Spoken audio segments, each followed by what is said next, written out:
समांतर चतुर्भुज जिसका प्रत्येक कोण समकोण होता है कहलाता है। तो आपको ऑप्शन दिया गया है, विकल्प दिया गया है, पहला वर्ग, दूसरा आयत, तीसरा समांतर चतुर्भुज, चौथा इनमें से कोई नहीं।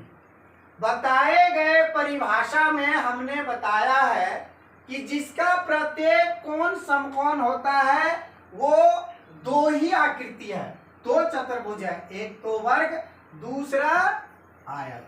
अब इसमें से हमको देखना है कि कहलाता कौन है। एक समांतर चतुर्भुज जिसका प्रत्येक कोण समकोण होता है आयत कहलाता है, क्योंकि इसमें आयत में प्रत्येक कोण समकोण होता है और आमने सामने की भुजाएं बराबर होती है, मगर वर्ग में चारों भुजाएं समान होती है, जिसकी व्याख्या इस लाइन में नहीं की गई है। प्रश्न में सिर्फ हमको यह बताया गया है कि वैसा समांतर चतुर्भुज को चुनना है जिसके प्रत्येक कोण 90 डिग्री होता है, अतः इसका विकल्प आयत होगा। हमने इसका उत्तर बी बताया है। प्रश्न संख्या 2, एक समांतर चतुर्भुज जिसकी चारों भुजाएं समान होती है एवं विकर्ण एक दूसरे को लंब समद्विभाजित करता है कहा जाता है। हमारे पास दो आकृति है जिसके कोण 90 डिग्री पर दोनों विकर्ण प्रतिच्छेद करते हैं, वर्ग और समचतुर्भुज। लेकिन हमको इस प्रश्न में यह बात नहीं कहा गया है कि उनके सभी कोण 90 डिग्री होंगे, अतः इसका जवाब समचतुर्भुज होगा, क्योंकि समचतुर्भुज में चारों भुजाएं केवल बराबर होती है, उनके कोणों के विषय में कोई बात नहीं कही गई है। अतः प्रश्न संख्या 2 का जवाब सी समचतुर्भुज होगा।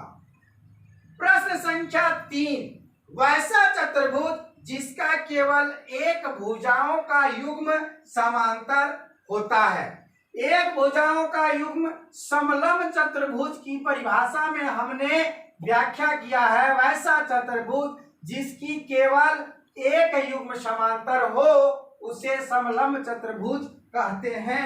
अतः दिए गए विकल्प में हम समलंब चतुर्भुज को ध्यान में रखते हुए देखेंगे कि समलंब चतुर्भुज में एक युग्म है और किसी में नहीं है, जैसे कि समांतर चतुर्भुज में आमने सामने की भुजाएं समांतर होती है, समचतुर्भुज में आमने सामने की भुजाएं समांतर होती है, आयत में आमने सामने की भुजाएं समांतर होती है।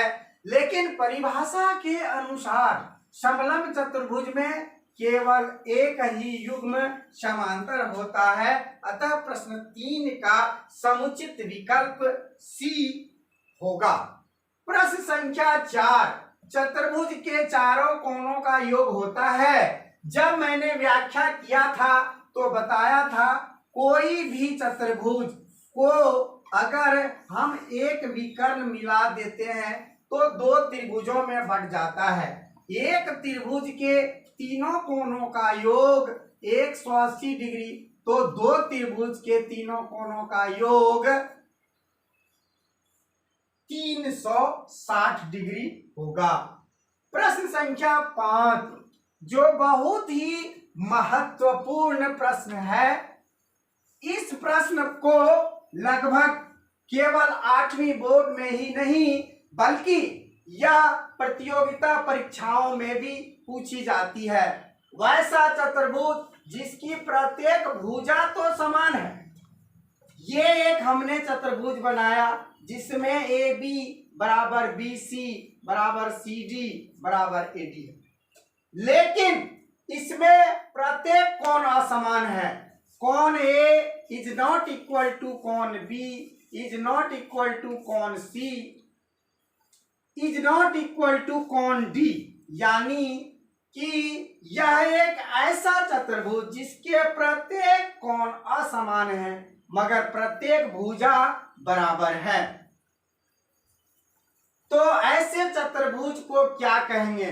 यह न तो वर्ग की परिभाषा में है, न तो आयत की परिभाषा में है, न तो समलंब की परिभाषा में है, तब ये है क्या? परिभाषा के अनुकूल जिसका प्रत्येक कोण असमान हो, विषम कोण, लेकिन भुजाएं समान हो, तो ये कहे जाते हैं विषम कोण सम चतुर्भुज। इन प्रश्नों के बाद एक बहुत ही महत्वपूर्ण प्रश्न है, किसी भी चतुर्भुज में क्या क्या हम जान पाए। चतुर्भुज ए बी सी डी एक हमें दिया गया है, जिसमें भुजा ए बी के सामने भुजा सी डी को सम्मुख भुजा कहते हैं और भुजा ए डी के सामने के भुजा बी सी को सम्मुख भुजा कहते हैं। लेकिन भुजा ए बी के बगल वाले भुजा ए डी और भुजा बी सी को ए बी की आसन्न भुजाएं कही जाती है। ठीक इसी प्रकार कोण ए के सम्मुख कोण कोण सी कहे जाएंगे, कोण बी के सम्मुख कोण कोण डी कहे जाएंगे। लेकिन कोण ए के बगल वाले कोण डी और बगल वाले कोण बी को आसन्न कोण कहा जाता है।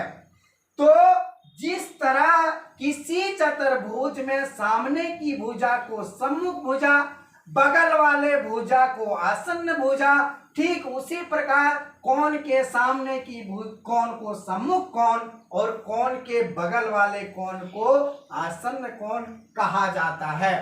तो बच्चों, चतुर्भुजों के समझने में हमें वर्ग 8 में इतने ही समझने की जरूरत है और इस पर बताए गए ये 5 प्रश्न बहुत ही महत्वपूर्ण है और इन प्रश्नों के आधार पर आपको वर्ग 8 की परीक्षा में एक प्रश्न अवश्य पूछे जाएंगे।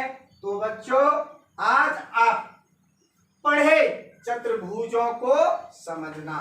तो यदि बच्चों वीडियो पसंद आए तो आप इसे लाइक करें और अपने दोस्तों को अवश्य ही शेयर करें। धन्यवाद।